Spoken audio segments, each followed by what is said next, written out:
Hello and welcome to the Chongqing Major Qualifiers. My name is Nomad. I'm here with Mr. Mofarah, of course, my partner in crime, and this is the Ninjas in Pyjamas versus the Mighty Sharks Vega Squadron, as these two battle it out in what could be considered an unlikely decider match to find out who's going to be making it through and who will be eliminated from these qualifiers. This is our first elimination match, and neither team wants it to be them.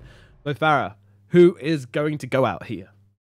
It's going to be a close one, isn't it? I think most people are expecting the final tribe to probably lose out against Ninjas in Pyjamas, but here we are, the team that came fourth place at the last major, facing their first elimination game almost instantly, straight away. So they haven't been looking too hot at the moment, Ninjas. So you need to just be a little bit careful here. It'd be really disappointing for them as a squad if they didn't get to this major, especially after their great performance last time. So. Yeah. I mean, definitely a bit heavy on the Pyjamas and maybe a little bit light on the whole ninja side of thing for them. Do you know what? I applaud you for that one. That was very good. Thank you. So we have a bit of a draft on our hands. Some likely heroes, some less likely heroes. Vega Squadron picking up the Oracle, which we haven't seen so much of. We've seen it a bit in response to, this kind of heavy initiation lineups. If you have a carry you want to keep alive, such as the Phantom Assassin we saw in the, I think it was the OG Alliance match, worked out very well for Alliance. Meanwhile, NiP, they pick up the Grimstroke and the Beastmaster, and that's already looking very, very tasty. Thinking double shout. Sounds decent. Yeah. Double Primal Raw. I'm into it. It's good, but at the same time, it's such a valuable Oracle game. Not only is it really good against this Grimstroke in lane, where you can just what's the first Fortune's End off the Grimstroke Inkswell. So it stops doing the damage, I think, doesn't it? But the stun carries through. Is that right? I think. What now? The Fortune's End from the Oracle. If you use it on the Inkswell target, doesn't it stop the Inkswell damage? Oh yes. From then on. But the stun still carries through, doesn't it? No. It'll just immediately trigger everything. Oh, it just takes it all off instantly? Nothing gets dispelled. It all just triggers immediately. Oh, right. As if the ink swells ended early. And secondly, really good at taking, the hard dispel against the Roar as well from the Beastmaster. Really nice. So you can't just get that single target focused down onto one core with the Roar. Definitely. Can it do the... Oh, mind you, the bird is always invisible now, isn't it? Yes, yeah. So it wouldn't matter if you purged it anyways. Oh, what I want to see is a prediction, right, where the Beastmaster starts to send the Hawk out, and you ink swell it, and then it explodes somebody that you couldn't quite reach. That would be pretty huge. That would be... If we see it this game, I will lose my mind. All right, noted. Meanwhile, we've got the Sand King, the one we haven't talked about, the final hero left in this squad. And this guy is the master of zoning right now, almost exclusively played in that 3 position, rather than being the 4 which we've seen in the past. And he basically just sits on a lane, takes it over, buys an early Vanguard, usually, depending on the game, obviously. But usually we see this Vanguard, and then he'll go for the Blink, and generally be a pain in your ass. Very good at zoning, and just sitting in a Sandstorm and being there. I think he's very likely to build a Crimson this game up against the Beastmaster as well. So, like you said, with that Vanguard, I think that's a very good choice for him. At the same time, though, that I think it's more importantly they just give Kezu one of these initiation heroes that he likes to play, like things like the Axe and the Centaur that he plays a lot. They're very good at just making sure Kezu always has one of these types of heroes, and Sand King definitely fits that kind of style. We've seen some people just skip the Vanguard altogether. Mind Control in that second game with Liquid last series that we cast, he just went straight Blink after Tranquils, because he didn't have such a great lane. So, good adaptations by some of the Sand King players coming out in the off lane at the moment, depending on what the game needs. Right. Talking about adaptability, there's the master of adaptation himself, the Morphling, coming into this game. And this is going to be an ace morph, I would imagine, and this guy plays a fairly mean Morphling. Vega Squadron going to need to think about getting some more lockdown in order to shut down this slippery hero. They do still have 3 picks left, so the ability to pick something which can really deal with a Morphling well is definitely still there. But, it does put a bit of pressure on their draft, and this is obviously a hero which Ninjas in Pyjamas really wanted for themselves. Otherwise, they wouldn't be picking it in this 3rd position. Yeah, they must value this hero really highly. It's okay in the sense that the Sand King can't really do too much to the Morphling by himself. And so you see Vega in response. They see this Morphling. They're like, okay, well, we're just going to up the tempo here on the Morphling's laning stage. We've got the Sanking. We'll pair it with the Skywrath. There's a lot of magic damage burst between us two. And now we can't just waveform away because we have the point in silence as well. Yeah, it's not a common pick, this one, but I like it a lot. I feel like maybe next time's very versatile with what he can play in that 4 role. Yeah. Of course, it could be the mage mid Skywrath, but yeah, I think you're probably right. The MNT does love playing this Skywrath. And definitely would put the pressure on the Morphling, which is exactly what you want.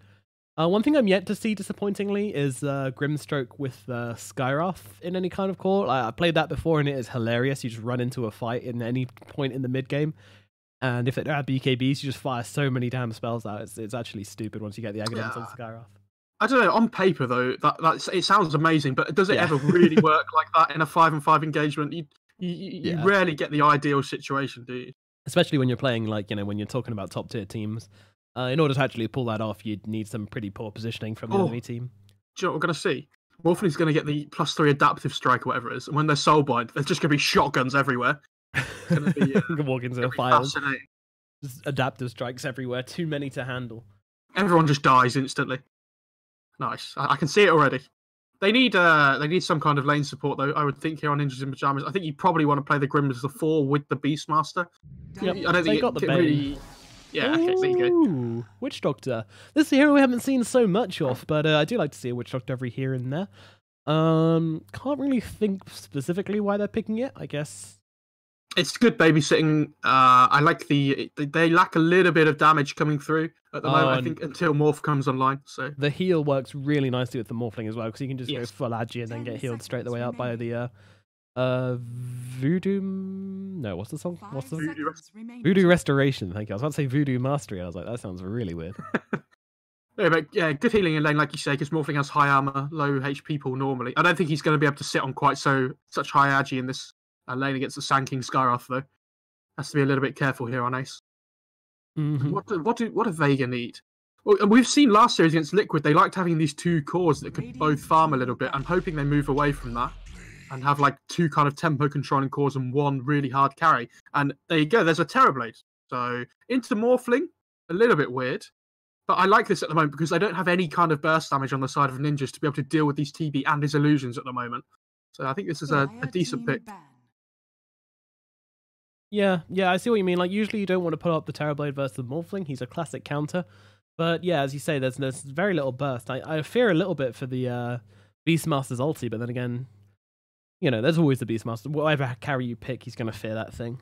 Yeah, you've got the defensive save from the Oracle sat behind you on the Terrorblade as well. So as long as you can pick a mid hero here on Vega that plays the map at a good rate with the Sanking, then it's going to be fine. My only worry is that they do the same as last series where they pick this greedy mid for Mage, and then Sanking's left as the only hero that can kind of make plays across the map. Yeah, it's always a scary prospect as Ninja Pyjamas and Vega come up to final picks. Vega with a ban and pick. What are they going to pick up for their mid laner? Are they going to run the Skywrath mid? Probably not. I don't think so. I don't think it's very good. But you never know. I think they're deciding whether to pick or ban Lina here. Because I think they need, like we said, more tempo control. Something that can bring down the Morph would be nice. And Lina's very good at that with that high burst from the Laguna Blade. And I think Ninjas, if Vega don't pick it up, I think it's something Ninjas would look at as well. Yeah, definitely. Do they want to ban Tinker? Do they want to ban Zeus?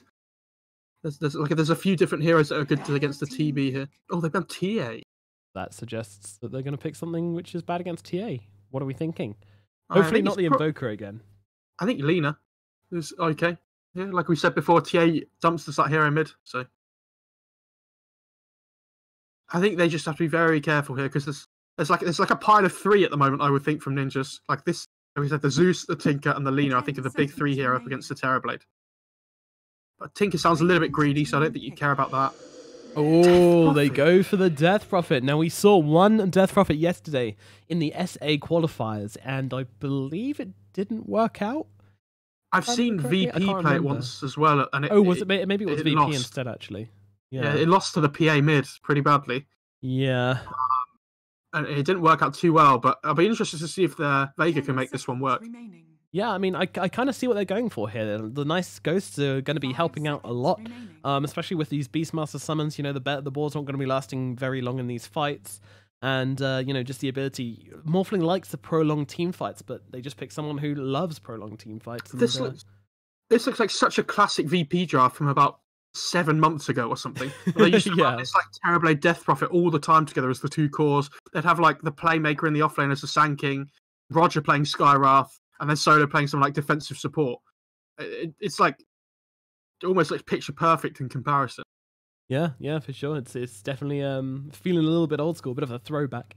And I'm excited to see how much pressure they can put out with their Death Prophet and how much room they can make for Madara on the Terrorblade. Now in IP, final few seconds. What do they pick versus this Death Prophet in mid? What is the choice going to be? Burst. They need some kind of burst here. They do. Oh, God. Okay. The Visage. Not classically good versus these heroes, I would say. The Death Prophet can really ruin the Visage, not just in lane, you know, completely phasing him out of lane, but also the Ghosts are going to really cause trouble for him in the team fights because they can just rip through his birds if he's not too careful. Yeah, it feels like they've got a different route with this Ninjas draft now. Instead of going like where you want to try and fight up against your late game with our Morph, it feels very early game tempo now. You've got this Beastmaster, you've got the Visage, they have amazing push power. And my feeling is that if they feel like they can shut down this Sand King in the laning stage, just stop him having a good start, you know, delay this Crimson Guard that's going to be really good against the Visage and the Beastmaster, then they can, you know, really up the tempo around the 20-minute mark and just try and take every outer tower, you know, get the first Aegis on the Morph and really just go for the game early on. We will find out very shortly as the players get loaded up into this game. Game number 1 in this best of 3 series. Ninjas in Pyjamas versus Vega Squadron. The loser will be eliminated from the Chongqing major qualifiers. The winners will get another chance, a shot at redemption. Not just in the decider match, but also in the lower or higher brackets. You know, they still got a chance for the upper bracket, you know. Exciting. I don't know. They're going to have to play against Liquid or the Final Tribe, whoever wins this. So, not an easy task. You know, whoever comes back down again. But I'm sure Ninjas would love to have another go at that Final Tribe after their loss already against them. A shot at redemption, absolutely. But then again, Vega definitely don't want to be dropping out. You know, they did okay versus Liquid in game 2, but of course, you know, feeling not so great about things. Especially a little bit of drama, a bit of mix up with where they're playing right now. I've had a lot of shenanigans going along with that. So maybe a little bit distracted by other situations, but they can't let any of that affect them now. They have to get into this game, and they have to take these games off Ninjas in Pyjamas. If they don't, shots will be dashed. So, let's find out. Very excited to see this Grimstroke in action. Saxa Grimstroke does sound pretty exciting. Double Roar, you know, you've got the quadruple soul assumption as well, in case you're wondering. That does how that works, yeah. That sounds horrendous. You know, again, Soulbind, one of these spells we've seen kind of thrown down in the fights, often used for its slowing components. There's going to be... We kind of see what happens after that. There's going to be soul assumptions flying everywhere. There's going to be double cask spawns, casks flying everywhere. There's going to be 8 adaptive strikes or whatever it is flying around. Yeah. It's going to be horrendous. The Oracle's just going to be like, oh no, Fate's Edict him. Oh god, Purify Fate. Oh god, False Promise, let go. And then he's just going to get like killed by a stray adaptive shot. Yeah, I think I favour Vega's draft here. But again, it all depends on how well this Visage can do in the mid lane. You know, if he can just control the tempo of the game, try and take as many towers as he can. Yeah, it's going to be rough. Look at this Hawk in the bot lane, by the way, spotting out this rotation. I can't even see it. There it is. All right. Yeah, that sees everybody. So Vega just choo-choo down to the bottom rune and will be left wanting. This will also give them a lot of information about how they're going to be playing these lanes, I think. Maybe they wanted to try and switch something up with the Sand King, but obviously not going to happen. Even sending the Boar here as well. That is a really annoying laugh. Good lord, someone shut that Death Prophet up. It's so long. Just doing back to back. Congratulations. Sounds like a dodgy vampire from a TV show, doesn't it? It do. It really do. Seriously, though, on this Sand King, I think he should have a really good time down here. Yeah, hard to see them doing anything to stop him just farming up and having a whale of a time or scorpion of a time. Saxa trying to look for this courier mid as well, but looks like it's not coming out at the moment, unfortunately for him. he's going to have to head back down to the back up to the top lane. Yeah, I think this doesn't happen very often anymore because most mid players will just wait until they see those supports before they actually call out the courier. You know, make sure everybody's accounted for, get a little checklist going. Like, yep, Grimstroke's in the top lane. Yep, and yep, PPD's in the bottom lane. Cool, I can use the courier now. Look at PPD though. He takes the heal at level 1 and instantly knows that he's just going to start trading right clicks, and they can't really deal with that at the moment, especially with Sky's 0 armor. Not fun for him. No. Yeah, one of the downsides of Sky. He outputs a lot of magic damage, but he also takes a lot of physical damage. Talking of taking a lot of damage, though, Ace as well. You know, with this so many points in Morph, it's sorry, with so many points in Agi, it's going to start to hurt him a bit. Meanwhile, Beastmaster falls kind of low in the top lane as Madara and Pexu just use the Fortune's End, I assume, told him still, and beat into him with that Metamorphosis. So taking some hits up in the top lane. Meanwhile, Fata off to a pretty good start in this mid lane, in all fairness. Oh, he's doing really well.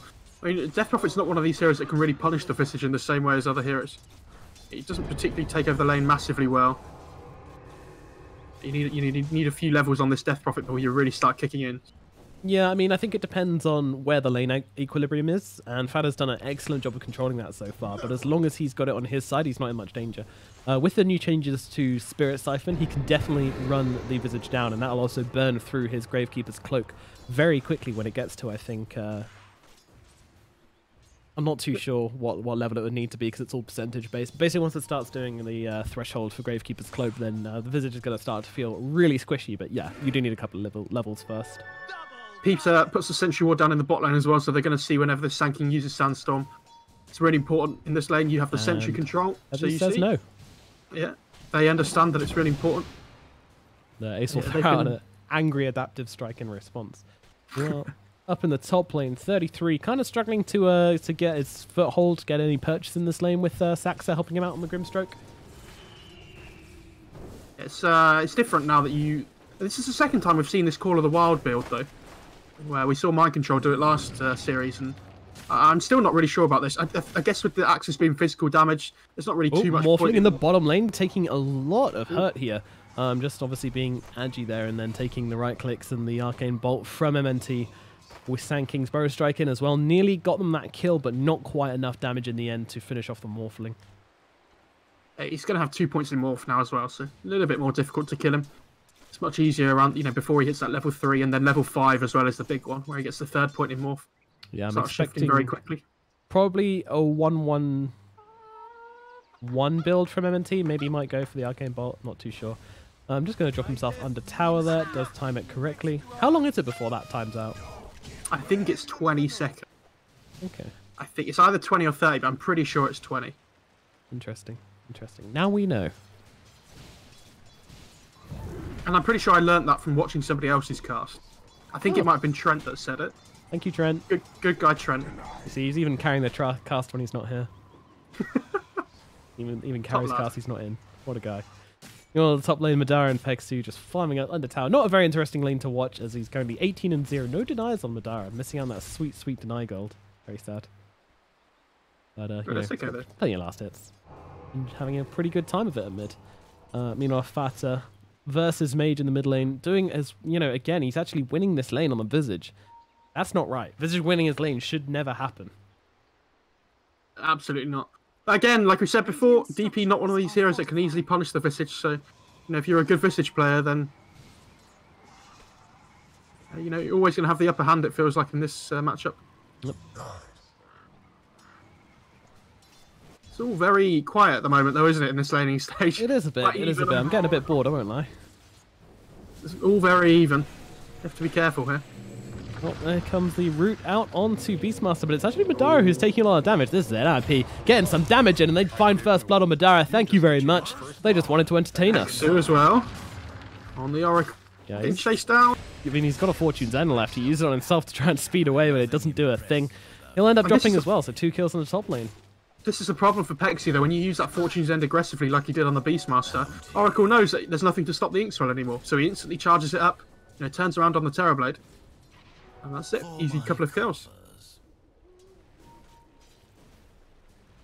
A pretty strong combo, and that's only going to get stronger once that Grimstroke, once they both hit level 6 and the double roar comes out. And, I always overhype with the Soulbind, but I think we're going to see it this game. There's too many combos for it not to happen. There's yeah, true. The most important thing for me at the moment at this point in the game is this Grimstroke skill build. Madara, once again, he's taking a fair amount of damage, but they take off the Inkswell with that Fortune's End from the Oracle, therefore diffusing the threat, and thankfully the cooldown of Fortune's End is short enough to be able to spam it out every time that Inkswell is up, so that shouldn't be too much of a threat. Meanwhile, they pop the Exorcism in the middle lane and start pushing down this tower. Fata has just hit level 6 as well, though, so we'll be looking to defend this one. He uses the against the rotation, though. Look at the damage the birds are doing, and now he's just going to use these drops to make space for Saxa to come in. Saxa with the Inkswell, going to get a full duration one off onto Mage, and now the birds come back from the grave, and they will bring down the Death Prophet. So nicely done, nicely played by NiP, playing around that Death Prophet and not succumbing to the Exorcism, and also keeping their tower in check, and actually can probably reply. Ooh, Saxa gets jumped on by Peksu, but thankfully it's just going to be a heal for him in the end, which is very nice, coming off more than profitably from that engagement. I think when you play Death Prophet mid, you have to be really careful how you use that first Exorcism. I know VP, the way they used to play it was they'd always have a support rotate in for the first Exorcism, so they could try and get a kill into a tower, but just using it by himself there on Death Prophet feels like a little bit wasted there. Yeah, wanted to try and use it with the catapult. Maybe the idea was exactly get the catapult in, get the Exorcism going, put pressure on the tower on your own and make some space in your side lanes, but you know, if you die for that, it's probably not worth it. Yeah, you got to be really careful with these rotations coming mid, and neither team had vision mid at the time when it happened, so couldn't see that TP coming in. Both teams, they're relatively same ward now in the mid lane.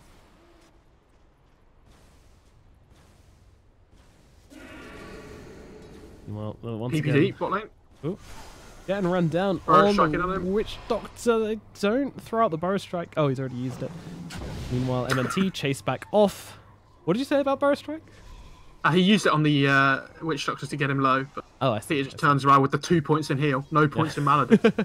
Not easy to kill him off. Top lane looks like they're looking for Madara, though the Stroke of Fate will be off the mark. Meanwhile, mid, Mage going on to Fata, trying to chase him down now that the birds have been dropped, but once those birds are back, he backs himself away. Meanwhile, it's actually Ace who goes down in the bottom lane. A Burrow Strike in, along with the damage from Peksu and MNT, results in an easy kill for the Morphling. Damn it, I knew it was going to be a kill at bottom or mid. I couldn't figure out which one it was going to be. Who would have known TP would have entered the jungle before level 6? Oh, Mage dropping low in mid lane finally goes down. Saxa as well, topping the jungle on TB, just trying to run away. They're pigging him out, so they know someone's there, but can't really punish him. Yeah, although Fata might choose to go... Nah, Madara's not even low, really. And actually MNT comes in, but Visage willing to fight this, actually. He's keeping his distance. He knows that MNT's got no mana left, but in comes Peksu. Peksu will get the combo off, but Peksu could be in trouble. He really wants to get onto Fata, but doesn't get it. The birds will do the job. Fata gets healed up by the Oracle, and that is a bit of a blunder from Vega Squadron. They got to respect that 3 points in Gravekeeper's Cloak, but they see the Visage going away to Shrine with the ward. So Mage pops the Exorcism again. Finally should get his hands on this pesky tower, which did elude him before, but there are birds which could get the deny if he's not careful. That Dire Sentry doesn't hit the Radiant ward mid, unfortunately. They thought it was on the other side. Oof. And they're going to go for the deny, but no, Mage gets it with a right click, and actually a concussive shot comes in onto Fata as well, going to slow him down. Mage trying to get in range for that. No, the birds actually silence him. He doesn't silence up the birds, only Fata himself. And that will mean they will not find that kill. Bot lane as well. There's a cast going out onto Kezu, but he's trying to turn around here onto PPD. Yeah, Kezu kind of just playing around. PPD not super scared of that Sandstorm because of the 2 points in heal he's got, so just needs to play carefully. Mid lane, they get the silence out, and now the Soulbind, sorry, the Inkswell onto the bird. Yep, that's pretty balanced, and now they'll finish off Mage.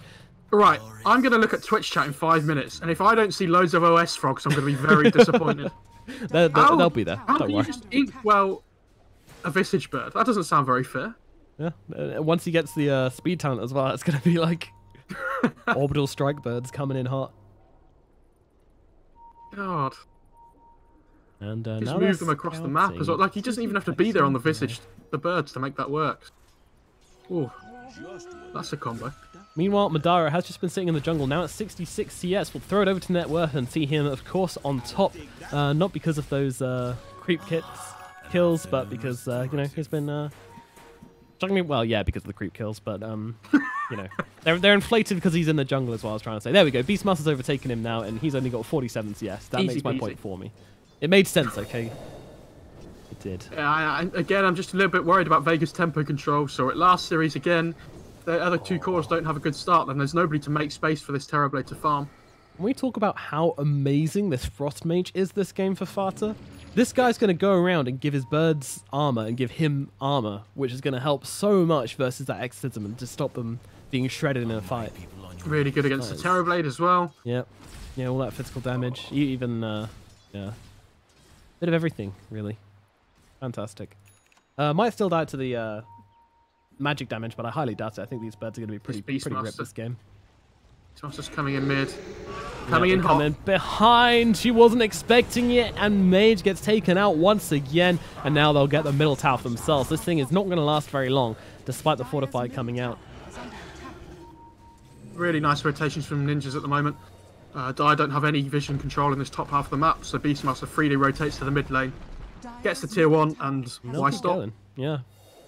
Don't see any reason for them to stop right now.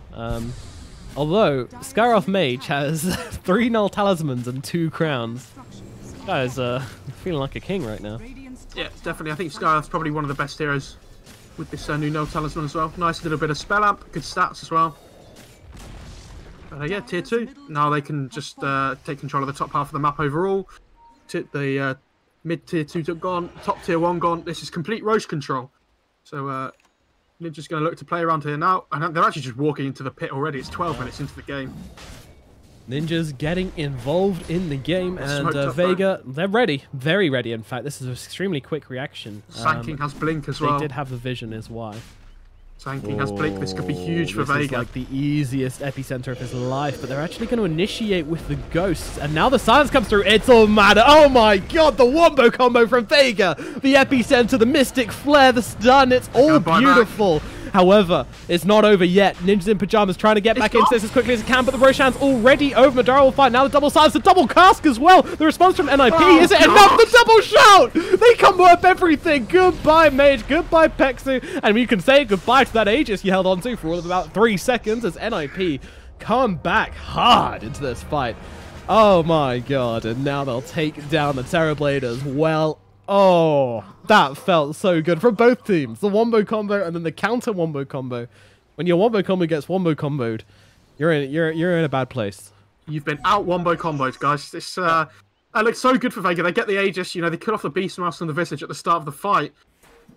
But all of a sudden, there's casks flying everywhere. There's 2 roars from the Beastmaster coming through. Unfortunately, we didn't get the double adaptive strike. It would have just been the icing on the cake. But I mean, I'm pretty sure they'll settle for that one. Yeah. Who cares at that stage? That was mental. Finally, I've casted so many Grimstroke games, and that is the first truly impressive use of Soulbind I've seen. That was great. Good job. I mean, the worrying thing is though for ninjas though that they really wanted that Aegis on somebody like the Visage or the Beastmaster, so they can just keep the tempo of the game up, try and take all the outer towers. But with that fight, they had to both buy back as well, so a little bit of a gold loss there from ninjas overall in the game. Yep. Even though they won the fight afterwards, resulting. But I think the fact that there's no Aegis is really, really good for them. I mean, Madara with an Aegis would have been such a pain because he can then farm pretty happily, knowing that, he's not going to get picked off very easily. There'll always be those rotations available. You can turn up to fights and just be a complete pain, Terrorblade, he's not the best hero to carry the Aegis in the world because of how Metamorphosis works, but still, just having that safety buffer, really important. Yeah, definitely. And NiP take like it you away. say, I don't know, they could have given... Oh, I mean, DP and TB are both rubbish Aegis carriers, so you could have given it to anybody, really. But, Mage with the Exorcism not coming back online again when he dies. So. Oh, Bow Strike out onto Visage. Meanwhile, Aurora in the back line's just going to get them the quick kill onto Pexu. Meanwhile, there's a Soulbind. Doesn't... Oh, yeah, it does connect onto Mage and Skyroth as Saxon just runs into this fight and does actually die. The Visage Bird as well, just dies. There's one left. Oh, he resummoned. Yeah, a little bit of an awkward fight, but 1 for 1. Yeah, they kill the Oracle in the backlines, but 33's been caught out here. Oh, yeah, he's still there, isn't he? Gosh, wasn't expecting that one. He's actually got the early medallion as well on the Beastmaster, so we're not going to see that on the Visage here, which is interesting. Oh. Normally you see that Visage go for the medallion. Yeah, that's very surprising, especially with the new changes to Solar Crest. Makes it a very strong item. Maybe he'll still go for the Solar Crest all the same, not sure. I thought Beastmaster would have gone for the Necro 3, but apparently not. Especially with the 4 points in aura at this point in the game. You know, Necro 1 by itself would have been a huge amount of damage increase. Now been 5 minutes since the bird killed mid with the Inkswell, and you'll be pleased to hear there's about count about 250 frogs in the chat. Oh, nice. Okay, let me have a look. Oh, nice one, chat. I know, like, we're 5 minutes ahead, but it's just nice to know they're in touch with us. Yeah, we're on the same mental level, whatever that means for us. Oh, yeah, you don't want to be on the same mental level as us, Twitch chat. Would be yeah, that's more of an offense to you guys. So, meanwhile, Mage popping this exorcism in the bottom lane. PPD and Ace take to the trees, but there may be a response to this. Saxon making his way over.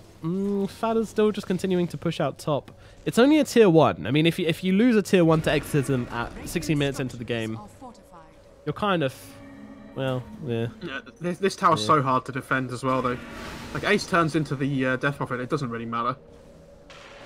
Oh, Mage, though. They're healing him up a wee bit here. Meanwhile, there goes the Death Ward, but they get the False Promise off just about in time. Now a Burrow Strike to the both of them. Meanwhile, they're trying to beast down the Beastmaster, but they do manage to do it. The Arcane Bolt comes in time.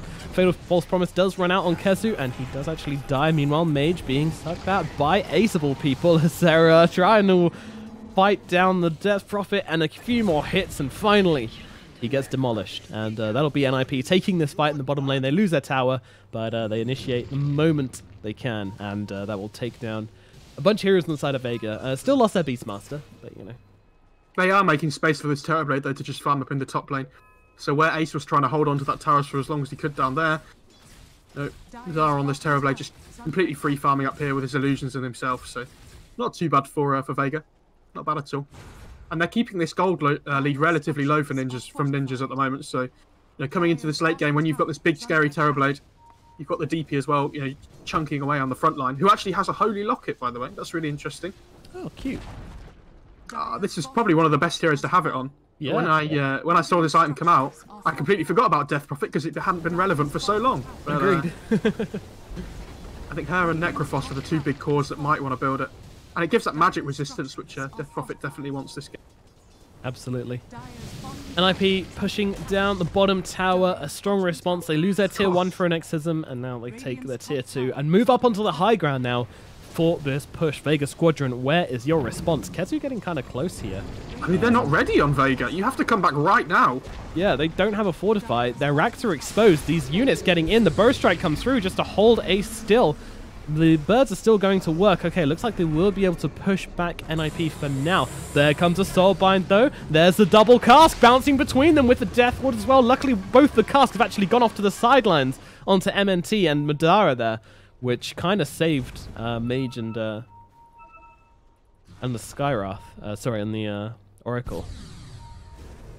Really Fata nice. could be in trouble here. He's still got the pipe available for use. Burrow Strike comes through onto him. He still doesn't use that pipe. Finally gets it off. Now the Mystic Flare comes down. And Madara chasing forwards with these illusions. But now his Metamorphosis has run out. This isn't as good as a fight as it was before, as Ace just comes in with the Metamorphosis, and then they go with the silence out onto Ace. Can they bring him down in time? Yes, they can. The Roar comes out too late onto the Death Prophet to try and hold them back. Meanwhile, Peksu brought down to the backlines. Fata still looking to fight this one, but Mage comes in. The Exorcism is out with the Epicenter as well. Fata doesn't stand a chance. He's ripped in two. NiP backing out of this one. They've lost 3. They do not want to lose anymore. However, I have to say, they did a pretty good job to wrap around and find a couple of poking kills there. They got both the supports down in that fight, but still a big loss for NiP, I would say. Yeah, I didn't realise Pex was in quite so much trouble there, and all of a sudden, another OS frog stroke of fate comes through and just finishes him off in the backlines. Yeah, he kind of dropped. Oh, did I? Sorry. No, he kind of dropped. Oh, he dropped. I thought you meant me. I was like, oh no, you're good. You're good. It's really important, though, that ninjas keep taking fights towards Vega's side of the base, though. I mean, if Vega ever get onto the Radiance half of the map with the Metamorphosis and the Exorcism is going as well, you know, if they win a team fight, they're going to instantly transition into some objectives. But if you can keep fighting on the Dire's half of the map, it's a lot more difficult for Vega to push these towers when they win a fight. Look at this net worth chart, though. It's we have an even game. It's been a while, but we have an even game. Very to and fro. Unfortunately, it's never really an even game when there's a Terrorblade in the game, because if there's an even game and the Terrorblade's on the enemy team, you're not doing very well. But they do have the Morphling up against. That is true. That is true.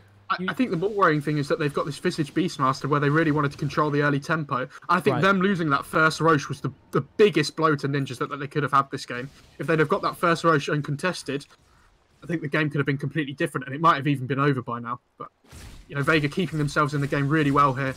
Kezu going for that early blink like we talked about in the draft. It's really important that these Sand King players can adapt to the game. And, he did a fantastic job of it here. Yeah, definitely, definitely. I mean, the Crimson Guard is always such a fantastic item versus summons, and they've got a lot of them on the side of NiP with these birds, and with the Beastmaster summons. Yeah, this Radiant lineup is not going to be doing a huge amount of damage up against this Crimson. It has to be a bit of a worry for them now. Come online. I think the bird has just scouted out Kezu here on the Sand King, so they're going to know that one's up now. 21 minutes only, but it doesn't feel like it. This feels like a 30-minute game. Oh, the bird sees the smoke. Oh, it saw everything. Vega, you are not as sneaky as you thought. They come into this middle lane. Kezu jumps forwards, but immediately silenced up. And now the Soulbind comes out onto Mage and Sand King as well, but the Mystic Flare down onto the Visage. Meanwhile, the double roar, doing a bit. Meanwhile, NiP being forced back by Madara with that reflection. It's doing a lot. The Crimson with the Exorcism. Vega running forwards. NiP just need to wait for this Crimson to run out before they can fight. And, well, they can maybe turn this one around. The Crimson of their own being popped. Mage, though, just running down onto the low ground with that Exorcism. Not really caring. Mage dropping low. Meanwhile, Ace actually jumps in and is immediately going to get blown up. But no, they're keeping him alive. They're keeping him alive. They can't. He goes down. Meanwhile, the Epicenter drops onto Fata. Nearly he's dead. And the Arcane Bolt will kill. No. Oh, no, he's fine. He's fine. He's good. And now can Kezu find the +1 here, though? A lot of pings. Oh, they've got the Atos off onto Saxa. That should be something at least. Meanwhile, no, Fata gets TP out.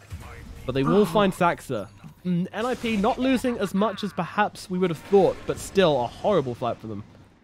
Oh, Kezu could have got the blink stun there, but Fata was just hiding just around the tree line. So when he blinked in, he couldn't quite find the Visage in the backlines. That was really unfortunate for Kezu, but yeah, really great fight for Vega there. The roar comes out from Beastmaster, but it doesn't really achieve anything. You know, they can't really focus anybody down, and they were just on the back foot throughout the whole of that fight. I'm not sure why Ace jumped in there. I didn't quite see how that happened, but yeah, he jumped in to steal the Terrorblade form, I think, but just got completely sidetracked. You know, too focused on one thing in the fight and didn't respect the heroes on Vega. At least he stole the Terrorblade ult before he died, right? At least he used meta. He did use meta, yeah. I like the way you call it a Terrorblade ult, but it is pretty much his ult. I mean, it's the Metamorphosis is the real ultimate. He's got 2 ults anyway, but Reflection's also really good as well. Oh, yeah, 3 ultimates. And the Conjure Image is really good to help him farm, so 4 ultimates. Pretty nice. Poor Skyroth. Only 1. You demi-human. It feels like they're really struggling to deal with this Terrorblade now, though. Like, they put this Crimson on him. He has the Lincolns as well, so not only can it stop the Morph coming out from the Morphling if that ever happens, it stops the Roar as well. And this is why I was calling for them to pick up some kind of burst damage in the draft. Because it's got to this 25-minute mark where Terrorblade really comes online now, and he's super difficult to stop. Yeah, and it's funny because the Soulbind combo worked so well for them before, and this time they just overcommitted to getting the Roar from the 2 heroes, and it didn't really matter. Like, Vega just waited it out. They just popped the Crimson Guard, hold back, and then run forwards with their Exorcism like nothing happened. When you use the double Roar, you have to follow up. They see somebody here smoked up, so they know. Yep. 33, however. I think he's dead. I think he might have been a little bit deleted there. Just a little bit. And this cask is just so annoying. Oh. They will go for the Hellbear Smashy here and pick up a free 200 gold on Madara. Nice. This bird sees them in the Roche pit, though, so 33 is going to have to buy back. They got to be quick, they got to be fast, and they have to do this right. They can start things off with this Soulbind. Right, this is the second Roche as well, and the cheese is massive this game for Vega if they can get quick, the Axis give them sight. They pop the link in straight away. What can they pull off from this? Meanwhile, the double reflection comes out. The Epi onto 2, though. PPD dropping so low. Ace doing the damage from the high ground, though. Sax is already dead. Ace can't get the damage in onto Kezu in order to finish him off. The Crimson Guard doing so much work, and Mage just runs forwards onto Fata. He's just chasing him down, blinking forwards. He's got that Soul Link ready. Meanwhile, Ace blows up MNT on the backlines. Fata is now finished off. Ace has to back off on the mini Terrorblade. They're not willing to give away the Roche, but Vega, they buy back. They have no buyback on the side of NiP. They will not have their Grimstroke back for this fight. This is really good for Ninjas, though. They don't have the ultimate up on the Death Prophet, and they don't have the meta on the Terrorblade, so it's going to be really difficult for Vega to try and get in the pit and fight now. If they just wait for this Grimstroke to be up again, Ninjas might be able to just take this one. You say that, but they're not overcommitting just yet. And Vega actually bought back as well, which is really putting NiP off from going into this pit. Yeah, both teams know just how important this second Roche is. Burrow strike out onto PPD. The Witch Doctor could be going down here. And by could, I mean definitely is. Is PPD dead? Checkboxed. Yes or no? And quick pause here. I don't like this lack of Maledict on the Witch Doctor, though. It's really nice for the strategy overall. You know, if they were ahead and they had this heal and sustain in the pushes, it would be great. But the way the game's turned out, you really just need the damage in these team fights, because it feels like both teams, when they pop the Crimson at the moment, both teams are just struggling to do any kind of damage. Like it's very difficult for either of them. Yeah, absolutely. So the Crimson kind of dies off, and then both teams are like, okay, we can kill somebody now. Well, I don't know, NiP, are they going for this fight in mid? Are they going to come in and try and take this? I feel like it's a pretty good time for them to fight, but they did just lose Peter. And Ninjas have to try and fight now when the meta and the Exorcism aren't up and online. It's otherwise the next fight's going to be really difficult for them when those spells come back off cooldown again. Can 33 find... Oh. They don't really have any jump or catch on Ninjas at the moment. That's the most worrying thing. Yeah, like they're finding Sanking out. They find Sanking out of position there, but they just can't punish him at all. And this is the problem when the Beastmaster goes for all these tanky aura items. You really need the catch as well at the same time to be able to find these kills. Ace is in the pit. Kezu has an invis rune, and they don't have any vision, so Kezu can just sit here. He's just poking the waters, testing the waters. He's like, okay, all right, I'll sit here. Oh, no, they do see him now. They have vision. They just put down a sentry outside. Now the Roar is going to be used onto that Sanking. Meanwhile, the Towers Illusion going into the pit, and Fata taking so much damage from that Mystic Flare. He's going to go down. Dead for 70 seconds. Now the Soulbind comes out onto Kezu and Mage, but there's a Yule's out onto the Death Prophet. Can dodge a lot of that damage, but the cask, it's doing a lot. How much is it? Yes, Kezu's going to drop, and the False Promise from the Death Prophet is going to run out soon, and that could spell PPD on the high ground. Doesn't matter, the False Promise runs out, and he's dead. Madara finding Peter on the high ground, going to chase him down and kill him. Meanwhile, 33 has also dropped to MNT. The magic damage from the Skyra doing a lot of work. And this Exorcism, it's going to be available. In goes Ace, but he's not ready. He's stunned up immediately. He did get the Strength Morph out at least. The Bird's doing a lot of work for him. The Silence finally running out, but he morphs Agi. What? No, I think he just melted. Madara. He did just melt. Destroyed.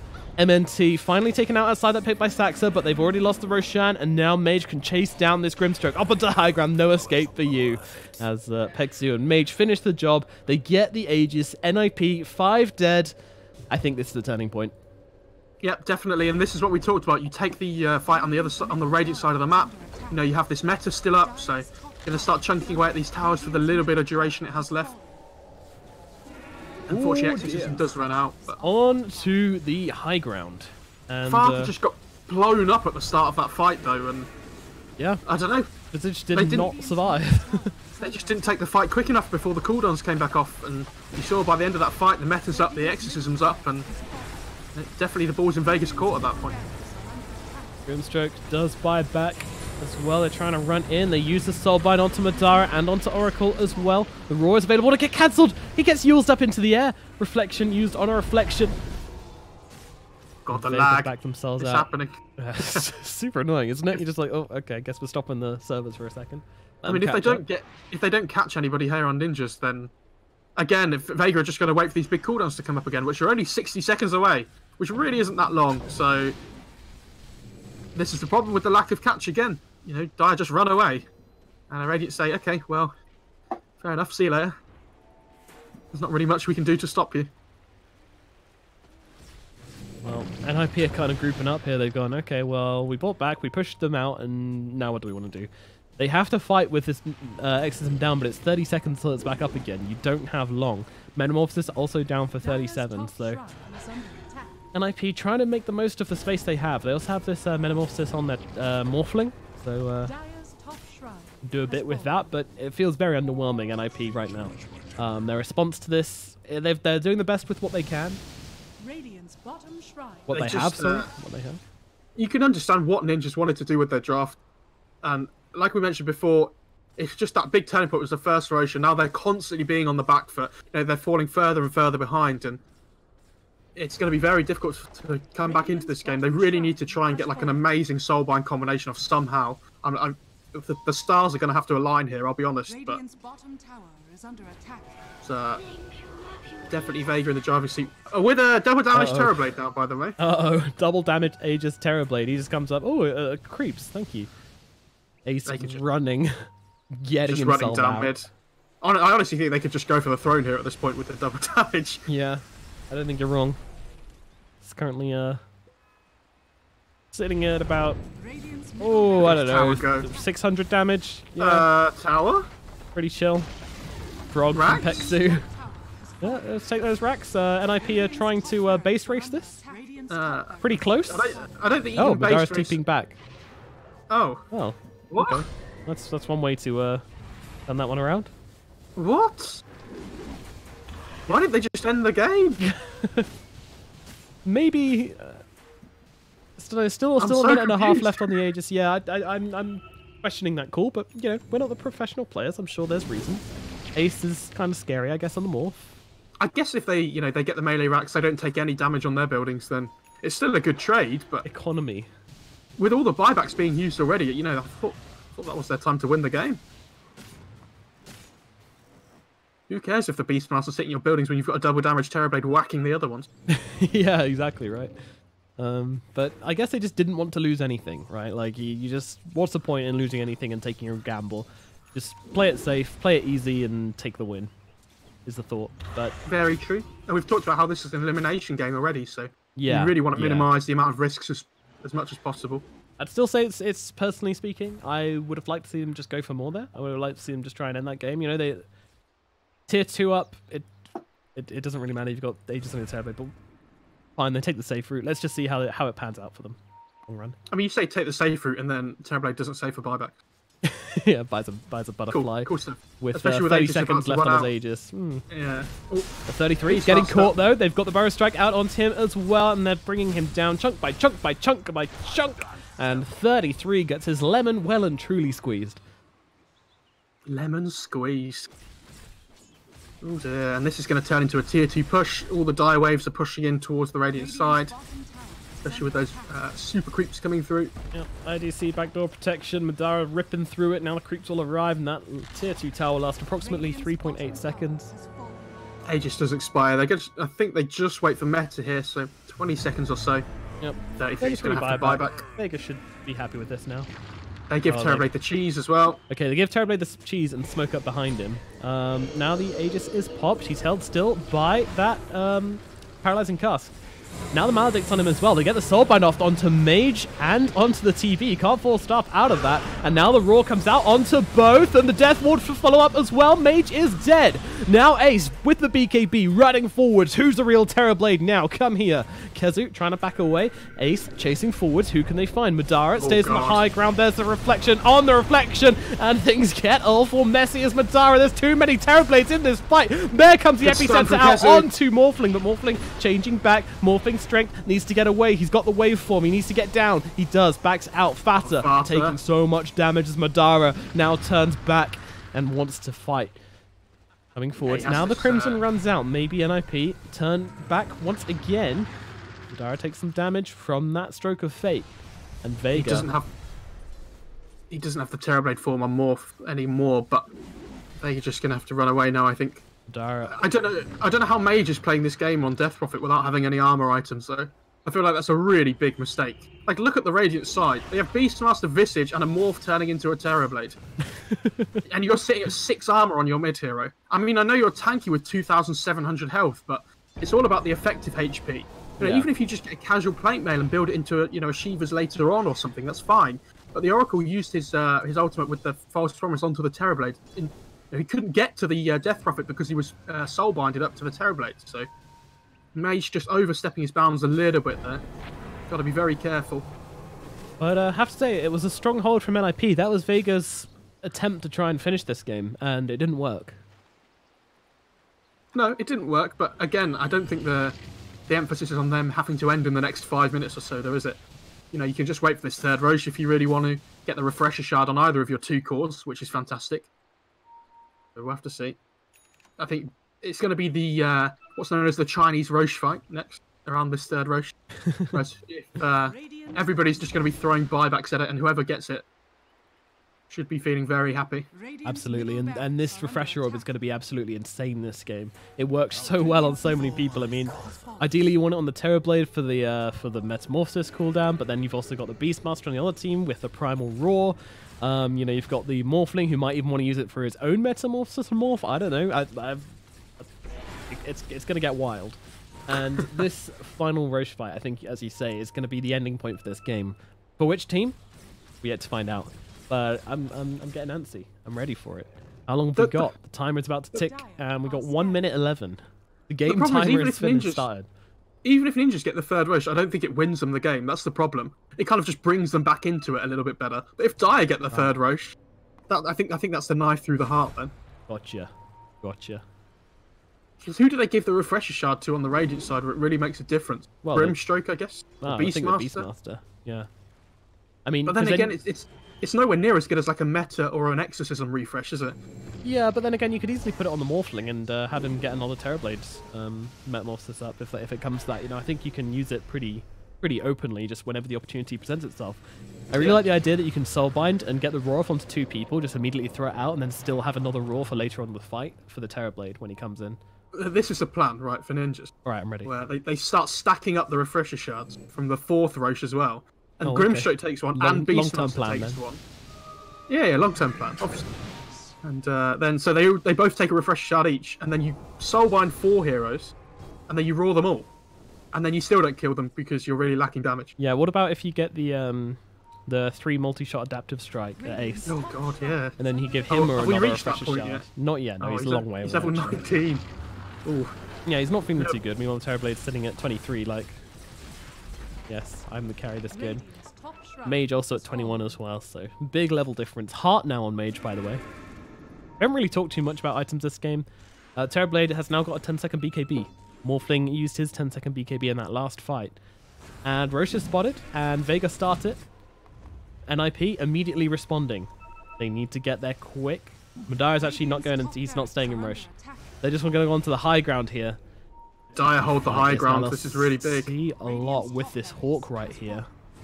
Good sentry from Peter as well, just in the middle of this fight here. Onto the high ground. But it gets spotted out by the TB illusion. But this Hawk is doing so much work. Radiant's middle tower is under attack.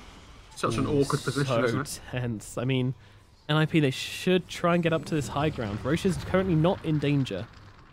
But it's very so tricky. difficult, though, for Ninjas to play onto this left-hand side. You really just want to hug your wherever you have vision.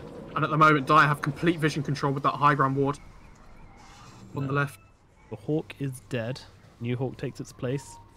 Roche, Madara is in. NiP need to respond. They've had to actually send heroes back to defend top lane because of this Rax. If Vega gets this for free, it's going to be really bad. A double damage on Madara. What? Oh, God. What a spawn. Okay. And it's not even the 2 runes as well. It's only 1. Yeesh. Oh, God. Okay. Mid lane. Okay. Lift up, they take the Aegis, and, well, now they're going to go for the fight here as Grimstroke probably going to have to be left behind. They're doing their best to try and keep him alive. Now the Roar comes in, double Roar once again. They hold down the Death Prophet and the Oracle here. Can they finish him off in time? False Promise comes out, Oracle is dead. They're doing a lot of damage to this, Death Prophet, but nope, never mind. She heals right back up again. And now Madara coming through. BKB, double damage, getaway 33. He's trying to run. Reflection is out. Cask doing its work as down goes the Beastmaster. Now, Mage chasing down Fata, trying to bring him down. Kezu comes in as well. Fata could be in trouble. Meanwhile, Ace Also trying to bring down MNT, but Madara's chasing him. Madara's chasing the carry. It's the core battle, but MNT's here as well. Ace going for the TP out with the strength. Morph will just about make it back to base. Also, Fada got out as well. Yeah, Fata manages to get out with a nice double bird stomp there as well, stopping them from cancelling the TP, which I don't think they had anything to stop it anyway, but even so. Refresher shard given to the Death Prophet here. So another exorcism going to be coming out. Yep, Right when when this one finishes. ends, Madara up onto the high ground. They just want this final lane of racks. They want the mega creeps. Once again, playing it safe. Oh, good silence. Taking a lot of damage onto Madara, but up they go, trying to chase down Ace, but no, Ace backing out. There's the Soulbind coming in once again. Double silence as well. Madara gets his health back. Meanwhile, Mage, he's falling kind of low, but not low enough. Madara, he's got the Aegis. They don't even want to try and kill him. PPD has to force stuff out of that Mystic Flight. Jump in onto Ace here. Ace is dropping low. Manages to change back onto the Morphling. Meanwhile, this Exorcism is just doing work. They don't even need to fight. Terrorblade dropping low. Being force staffed all around the place. The Fortify is used. They can keep it alive. Now the Exorcism runs out. Maybe they go for this fight. NiP turning on the aggression now. Looking forwards. But no. Mage in the trees getting killed just by birds. Death by birds. Nope. There comes the false promise once again. But Ace jumps in straight away. Bring down Pexi. They don't care about the Death Prophet. They want Madara. Madara, first life. He gets the ultimate off onto PPD. And now the response. Morphling's in trouble. Ace is actually going to drop here. Ace is dead, but he has got the buyback. Soulbind is out. Now Visage just trying to fight up. He's just used the resummon on the birds, but there's only one left remaining. Meanwhile, Madara still fighting up. The Roar comes down onto the Death Prophet. There's a Burst Strike coming through onto the Beastmaster. Meanwhile, Kezu just standing on the front lines, taking some damage. They'll have to force staff Kezu out of this one. He will survive. Meanwhile, Mage going for the TP out. No, cancelled by the Yules. Still alive. Meanwhile, NiP still trying to fight this one off. I think this is the last hero alive. He gets away with the blink, but no, 33 finds him looking through the trees. Mage, he's surrounded by NiP heroes. He's found in the trees. Can they finish him off? Hey, yes, they can. Mage gets decimated, and NiP with a huge 4-minute hold on the bottom lane. They ripped through an Aegis. They didn't actually rip through the Aegis at all. I lied. But they ripped through everything else. They defended against the Aegis, and somehow, someway, the double Exorcism, they do it. I don't know why they used the double Exorcism, though, instead of the double Metamorphosis. That was so weird, because, like we said, without this Death Prophet having any armor, though, it feels so lackluster. I don't know. It feels like the Terrorblade's the one that's outdoing the damage there, and he spent the whole of that fight basically not being in meta. Just couldn't output the damage that he wanted to. And once that meta was down, he basically just backed off from the fight. He noped out of there. Like they realized that this fight was probably over. I mean, they took a lot of damage inside the base, used the Sunder, and then that was all right. We're done. Do you see how much easier it is for ninjas to be able to take these fights with Beastmaster having a blink now as well? Yeah, but they can actually find heroes. Like, yeah, it's amazing. I'd like to see a blink on the Grimstroke as well, to be honest. But he's going for the Hex, which of course is really good as well. Yes, definitely. And now we have crits on the Terrorblade. Just want the raw damage now. I like this a lot, and you can always just swap the BKB in when your Aegis disappears, which has about 40 seconds left. By that's how long the bot fight was. Crazy stuff. It was a long old fight. I think I said 4 minutes. That was entirely a guess. I won't lie. But, I think it might have been longer than that. I think it might have been 3 to 4 minutes or so. Honestly, that's hell of a long fight. Oh, they find Ace on the morph. Ace, is he in trouble here? He starts morphing that strength. Can we get some crits from Madara coming through, please? It's working, but not enough. Madara gets away. That must have been a really, really squeeze bum situation. Tensing up there. I would have really liked to have seen a Hex on this Hezu Sand King by now, and maybe replace the Shivas with it. But I think it feels like the biggest problem for them is this Morphling and trying to lock him down, and he actually doesn't have a Lincoln's yet. He's got it queued up next on the morph, but if you could just instantly try and get on top of that morph at the start of the fight, bring him down. All right, Aegis is used, and 2 minutes on from our last fight, it looks like Vega is setting up again for this bottom lane. They know they're in front. He still doesn't have armor on the DP. It's up to 7 now, naturally, though, don't worry. So that's a good increase. Look at this Stroke of Fate we're done there. So it's not the core of the cast range. There's the Exorcism coming out from Mage. This means go time. Blink up onto the high ground. Soulbind doesn't connect onto anybody though, but the silence is out. Meanwhile, Kezu jumps on, but there's the connection for the Soul Bind, trying to force stuff away, but that does not work. And now PPD just used the Death Ward. Meanwhile, the main side of the fight, Madara's coming in. Everything is popped. So many Terror Blades as they rip through 33. Pexi's down as well. The damage comes down onto Fada. He is melted. Crits. And now Ace needs to fight up somehow, but he just can't. And there's a Burst Strike through the Mystic Flare as well. Morphling is brought down. No buyback. The Death Bell may have just tolled for NiP as Vega run forwards to take their prize. Mage taking some damage here, but without the Morphling, they have nothing. Mega creeps are gained. The tier 4s will be brought down, and good game is called by PPD as Vega Squadron take the first 44-minute game, but it felt like so much more. Yeah, it felt like there were some massive fights in that one. I'm surprised Ninjas held on for as long as they did, to be honest. They were in the backseat of that game for a good 25 minutes or so. But yeah, see how much easier the fight is when they have Metamorphosis available, though. I know he has a Daedalus, which he didn't have before, but even so, that Terrorblade just ripping through people. The Daedalus really did end up being a valuable pickup, and yeah, you got to say, like, well played to Vega Squadron. 28 and 31 though. What a game that was. What was our scoreline in it? 28 kills and 44 minutes and 33 seconds there. Woo! I mean, Vega got past the point where Madara on this Terrorblade was playing, it's a bit of a greedy hero. He farmed up really well the whole game. And again, I go back to that first Roche fight. Definitely the biggest turning point there. It was absolutely massive. The fact that Kezu just got the blink in time before that Roche. Yeah. TP tops, they smoked in, then got the blink Burrow Strike onto the Beastmaster and the Visage. That was completely game-changing. And yeah, despite the turnaround from NiP, it still meant that no Aegis for NiP when they were the ones in front at the time. So very, very important play from Kezu. Full credit to him. And full credit to his team as they will lead the series 1-0.